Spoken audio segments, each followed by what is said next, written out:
Good morning, everyone. Before we stand for the Pledge of Allegiance here this morning, I'm proud to report we have some new equipment that we're going to be testing here this morning. We are actually going to be streaming live video here from today's public meeting.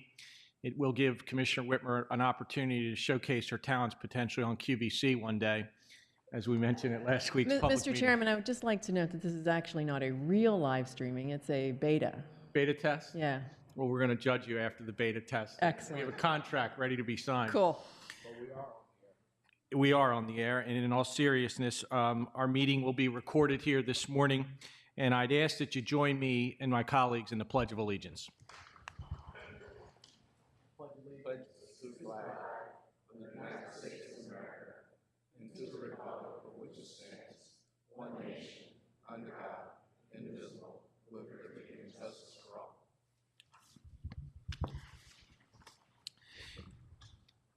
The first item on this morning's agenda is the approval of the minutes from the August 15th meeting. And I'm proud to recognize Commissioner Whitmer for a spirited presentation and approval of the minutes from the August 15th meeting. Commissioner Whitmer. Thank you, Mr. Chairman. I have reviewed the minutes of the August 15th, 2013 public meeting, and note that the Pittsburgh Pirates have achieved a winning season before the Commission has been actually able to have a real live video streaming of our meetings. So therefore, I move that the minutes be approved as submitted, and go Bucks. Second. We have a second. The minutes, any further discussion? Any objections? There's certainly no objections to the Pirates having a good season.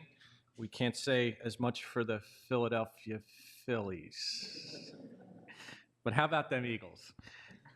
The minutes are approved as submitted, and it is a pleasure to welcome to the podium to begin our public meeting Ms. Cheryl Walker-Davis. Good morning, Cheryl. Good morning, Mr. Chairman. Good morning, Commissioners. Good morning. May it please this honorable commission, on behalf of your various offices and bureaus, we present for your consideration and disposition the following agenda items. Commencing this morning with matters on behalf of the Bureau of Administration, it is recommended that the commission adopt the three recommendations appearing on page 1 pertaining to the computation of the assessments for the Public Utility Commission, the Office of Consumer Advocate, and the Office of Small Business Advocate. So moved. Second. Any discussion? Any objections? Hearing none, the motion passes unanimously. On behalf of the Office of Special Assistance in omnibus fashion, it is recommended that the Commission adopt all items commencing with the complaint of the Bureau of Investigation and Enforcement versus Germantown Cab Company on page 2, and continuing with the recommendations appearing on pages 3, 4, 5, 6, 7, 8, and 9 through and including the joint petition of Verizon North and 365 Wireless to amend their interconnection agreement. So moved. Second. Any discussion? Any objections? Hearing none, the motion passes unanimously. On behalf of the Bureau of Technical Utility Services in omnibus fashion, we recommend the adoption of the items appearing on pages 10, 11, 12, 13, 14, 15, 16, and 17 through and including the recommendation pertaining to the PPL security certificate. So moved. Second. Any discussion? Any objections? Hearing none, the motion passes unanimously. On behalf of the Law Bureau, we recommend the adoption of the items commencing with the rulemaking to amend 52 PA Code 59.18 pertaining to the meter location, and continuing with the remaining recommendation on page 18, as well as the recommendations appearing on pages 19, 20, and 21 through and including the recommendation to adopt the order pertaining to the elimination of the need requirement with regard to household goods movers. So moved. Second. Any discussion? Mr. Chairman, I'd just like to make a brief comment on the rulemaking regarding the household good carrier changes, and want to commend the staff for doing an excellent job on this matter. This is an important piece of business, and we'll be looking forward to those comments on this matter. Thank you.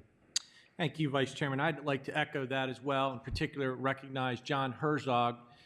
for his efforts. In addition to that, the transportation assistants that are represented on our staff, who really did a yeoman's job working this issue through. So I commend them, and also John Herzog and his team as well.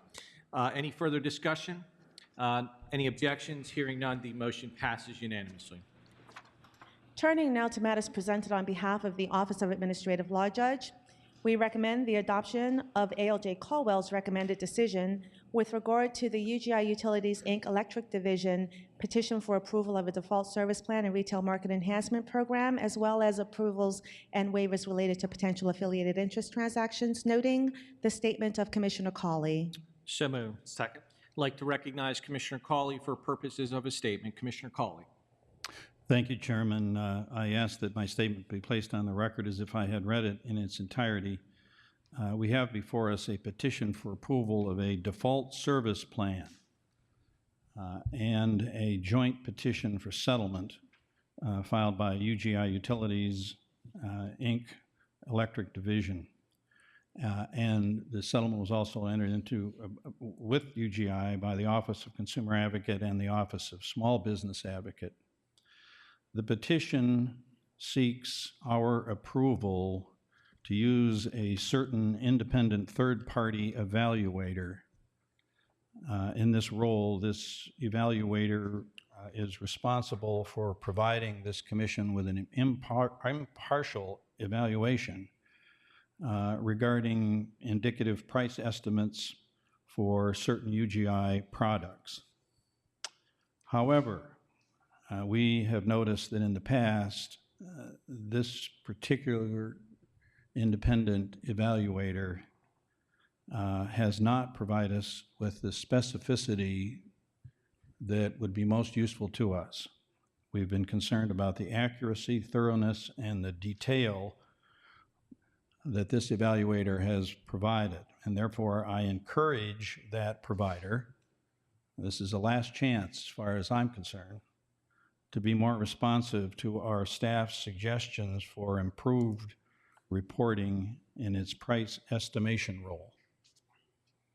Alternatively, I urge UGI to explore retention of a different third-party evaluator unless this performance improves. I won't give the details, it's in my written statement. But at least I speak for myself on this. The product that could be given to us here could be much improved, and if it's not improved, in short, get somebody else. Thank you, Chairman. Thank you, Commissioner Cawley. Any further discussion? Commissioner Whitmer. Mr. Chairman, I would like to associate myself with that statement. So noted. I will join my colleague in also associating myself with Commissioner Cawley's statement. Any further discussion? Any objections? Hearing none, the motion passes 5-0, noting Commissioner Cawley's statement. With regard to ALJ Salapa's initial decision pertaining to the complaint proceeding involving Joe Ventura versus People's TWP LLC, there is the motion of Commissioner Gardner. I'd like to recognize Commissioner Gardner for purposes of his motion. Commissioner Gardner. Thank you, Mr. Chairman, but before I get into my motion, I'd like to wish my colleague, Commissioner Cawley, a happy birthday. Thank you. Thank you. Thank you. I'd like for my motion to be entered into the record as if I read it in its entirety. I don't have many opportunities to speak. Before us today is a matter between Joe Ventura versus People TWP LLC. Mr. Ventura filed a formal complaint alleging that his utility bill contained charges which were questionable, outrageous, and out of line.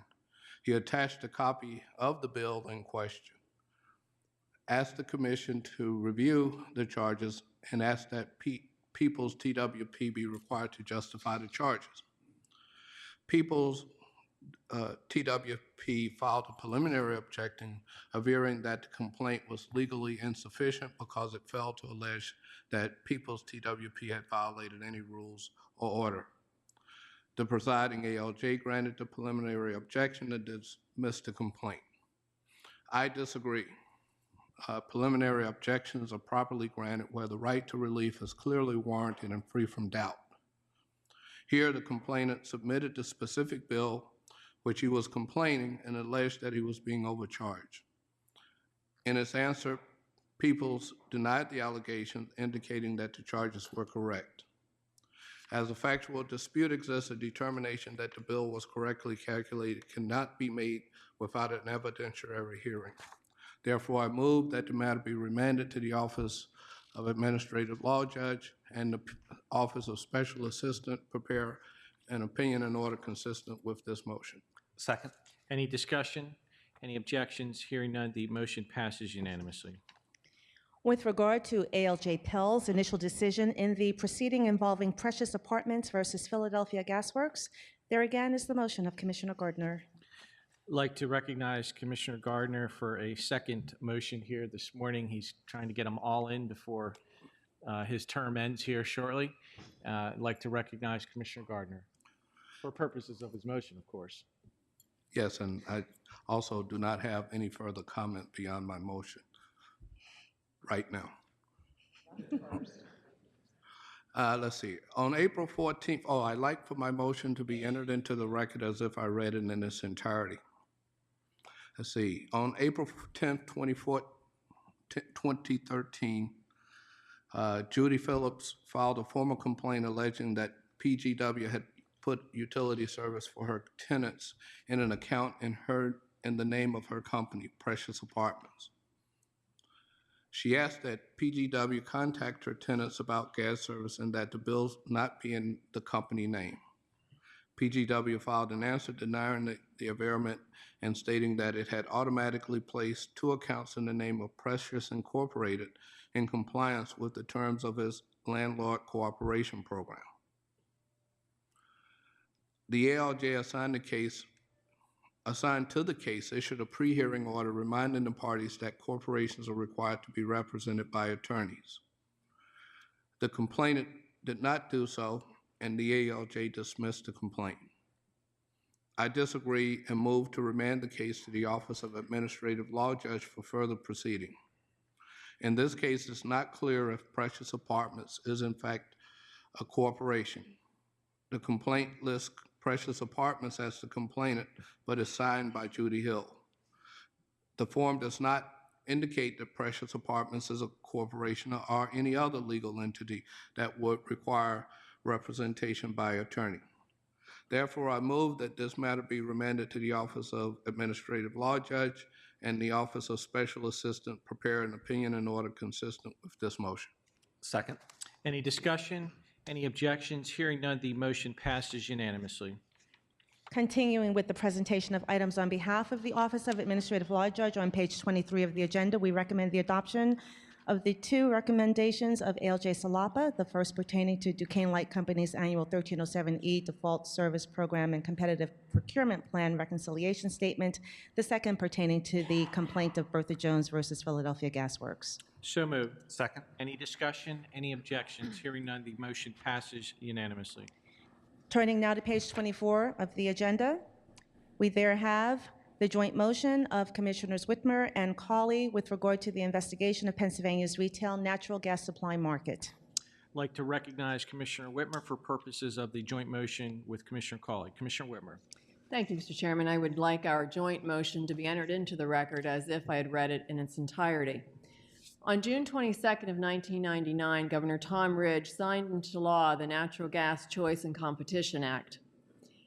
Beginning on November 1st of 1999, all Pennsylvania retail gas customers were given the ability to choose their natural gas supplier instead of receiving their supply service from their natural gas distribution company. Despite this ability, in its report to the General Assembly on Pennsylvania's retail natural gas supply market, which was issued on October of 2005, the Commission determined that effective competition did not exist in Pennsylvania's retail natural gas market. As a result of this determination, the Commission was required by law to convene a natural gas stakeholders working group to explore avenues, including legislative, in order to encourage increased competition in the Commonwealth. The Natural Gas Stakeholders Working Group, subsequently named SEARCH, first met on March 30th of 2006 Its work and recommendations culminated in a final order and action plan, which was entered 5 years and 1 day ago. So we're going to test everybody's math. While the Commission has implemented a number of changes in an attempt to enhance retail gas competition as a result of that proceeding, including completed rulemakings regarding natural gas distribution company cost recovery and rates, and natural gas supplier licensing, the number of current customers purchasing gas from a competitive supplier remains dismal at less than 13% on a statewide basis. This causes us great concern because we believe that there are more opportunities for customers to benefit from robust competition in the retail natural gas market. At the same time, one of the challenges for regulators is remaining current with the constant changes within industries and markets that they regulate. Given the tremendous natural gas resources that exist in this Commonwealth, there's great excitement over the potential to grow the use of natural gas. As access to this abundant resource becomes increasingly available and the necessary infrastructure is built out, the Commission believes it's important to ensure that consumers have opportunities to realize the advantages of a robust and effective competitive natural gas industry. To that end, we believe that the time is right for the Commission to renew its inquiry and initiate a formal investigation into the current status of Pennsylvania's retail natural gas market to assess whether effective competition exists and make recommendations for improvements to ensure that a properly functioning and workable competitive retail natural gas market operates in the Commonwealth. As with the recently completed investigation into Pennsylvania's retail electricity market, this investigation will also proceed in 2 phases. The first phase will assess the status of the current retail gas market and explore what changes are needed to allow customers to best realize the benefits of choice. At the conclusion of the first phase, the Commission will initiate a second phase, headed by the Commission's Office of Competitive Market Oversight. OCMO's charge will be to examine and address how to best resolve the issues raised and then how to implement the prudent changes identified to improve competition. To alleviate the need for search to continue its process and duplicate staff resources, we are soliciting responses from interested parties to a number of questions, with all responses due on December 12th of this year. Upon review of the comments received in response to the questions, OCMO was directed to provide recommendations to the Commission outlining specific courses of action to be taken by the Commission to improve the competitiveness of Pennsylvania's retail market. As necessary, the Commission will conduct en banc hearings to elicit further information from parties other than that contained in the comments. Therefore, we move that the Office of Competitive Market Oversight prepare an opinion and order consistent with this motion. Thank you, Mr. Chairman. Thank you, Commissioner Whitmer. Second. Any further discussion? Any objections? Hearing none, the joint motion passes unanimously, and we look forward to seeing some good benefits here through the RMI process, very similar to what we've been able to accomplish in a relatively short time with our electric retail market investigation. I do think it's an appropriate time that we look at this issue, and commend both Commissioner Whitmer and Commissioner Cawley for their leadership on this. Mr. Chairman and Commissioners, that does conclude the presentation of public meeting agenda items. It does, but we do have a very special presentation here this morning. I would ask all members of the audience to remain seated before I bang the gavel. We are going to have a special video presentation here. So we're going to bang the gavel, and then we're going to come right back up online.